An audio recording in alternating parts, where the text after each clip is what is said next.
going to be getting into our first map, however, and that's going to be our King of the Hill on Stadium. 3 out of 4 player wipe coming in from SSG that clears out the hill and still leaves SSG up by about 10 seconds after the first hill is now wrapped up. Yep, nice pacing out of SSG. Mason does have that bad. It seems like SSG, with about 10 seconds left, they tend to pull out of that hill, look for the kill, so then they can set up around that objective, and it's working out so far. As we're on the second hill, it's worked out for a much stronger hold from them. You can see how they've been able to deny portal angles as well, specifically along that back wall. Great tactical insertion, however, from SSG. His exterior position finally being dealt with. SSG now back into the lead here, but by a small margin, coming towards the final 20 seconds of this hill. We'll see if they can buff it up at all, as of course the Pioneers trying to push their way back into it, but it seems like SSG finally holding their own. Agony, of course, making it scary there with the bat, forces Mason back down below, and of course still keeping Mason's head on a swivel as he hasn't taken that target down yet. And we'll have to see SSG continuing to hold this one. A nice killing spree, a double kill coming through for Visions, putting in work with that sniper. The Pioneers think twice about that peek into the hill. The shot connected onto Sif. Can't get the final one onto him though. Grad able to sneak back in. Sif seems to have escaped through a portal. Will he long term keep himself alive though? Doesn't look like that's going to be the case. Kjewls eventually hunts him down. Nice triple A sustain for Visions. A whole lot of trouble maintaining this hold and pushing SSG closer and closer to 200. Wutum gets away with a double, and so does Kjewls. Once again, both the power weapons handily under the control of SSG currently. Back outright is going to be nigh impossible here now for our red squad, for the Pioneers. They attempt still. It'll be very tough if they can even trigger it. Yep, we'll have to see. Kjewls continuing to be a menace in this hill, and no, Pioneers will be kept at bay for map number 1. Back foot and contend with the firepower coming out of the likes of Wutum, Visions, Mason, and Kjewls. All up coming in from them though, as we're going to see SSG immediately trying to make up the difference. Plasma play coming out from Mason too as he pushes forward, traps out Sif. And Kjewls will go down. Pioneers still trailing by 3 as Wutum and Visions look to put in the work now. SSG just set themselves up in a bunker at this point over here towards Blue Tower, and it's working out fine for them. For themselves on map number 2, not taking any chances of a comeback from the Pioneers. Visions just shutting down Agony as he attempts to work himself out of the portal.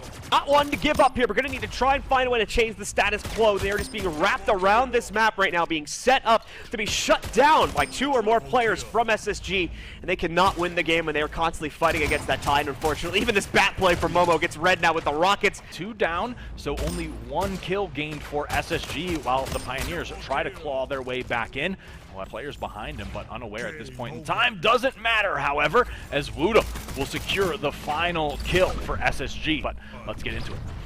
From the Pioneers here, and that's been the way they've been able to win these games, and more importantly, come back from even slight deficits they may have been going to at points during this series. Vision gets himself forward. He's going to actually continue to hunt down this opponent on the other squad. Is able to get him. It'll bring themselves back from the brink within only about 20 to 30 seconds of the points of SSG. A nice spam there from Wutum as well. Catches one of the members of the Pioneers through a portal angle. He gets credit for that last one as well. In fact, 1-to-1's Agony right there. It'd be the path to victory for SSG. Triple cap, of course, if they can get it, and they might want to go for it right here. As another triple kill is picked up by Visions to lock out most of the presence on the only other point they don't have for themselves. It's going to be here on A. Rising B, getting about halfway to the cap on A. Not going to be able to lock that in either. They're being bullied off of it. Mason and Kjewls, the only ones up for SSG as well. So nicely played by Spacestation, once again limiting that potential gain for the Pioneers, even when they're at a pretty serious disadvantage on player count. Yeah, Pioneers seem to have the answer to at least stop the triple cap. A and C in favor of SSG. Visions acquiring more targets down range. 3 down now for the Pioneers as he's going to drop down and try to secure this triple cap with the pick on Sif. About 200 points to go here now for SSG. Once again, looking like not much is going to be able to stop them, but the Pioneers certainly putting in their best effort at triple cap alive and well for SSG, rocketing that score further and further into their own favor. The Pioneers, when are you going to stop this? How are you going to get in the way with 2 players dead? It's obviously tough to do so. More than likely going to make a bid for that lower cap on B, but at the same time, SSG has realized that that's their go-to. That's the usual strategy from them, so they predict it. Kill, so it's really well executed from SSG. The A and C sites will really be all they need to lock this one in. We'll see if they go for B as well. You've got Mason with that full snipe, gonna drop in, get his hands dirty a bit on the B hill, and maybe secure the triple cap to end things. Shots in for Mason, or at least an attempt at that. About a few more seconds though, and SSG will have locked in victory for themselves. A solid 3-0 to end out what has been a perfect season from Spacestation Gaming. 7-0 as this team cannot be stopped.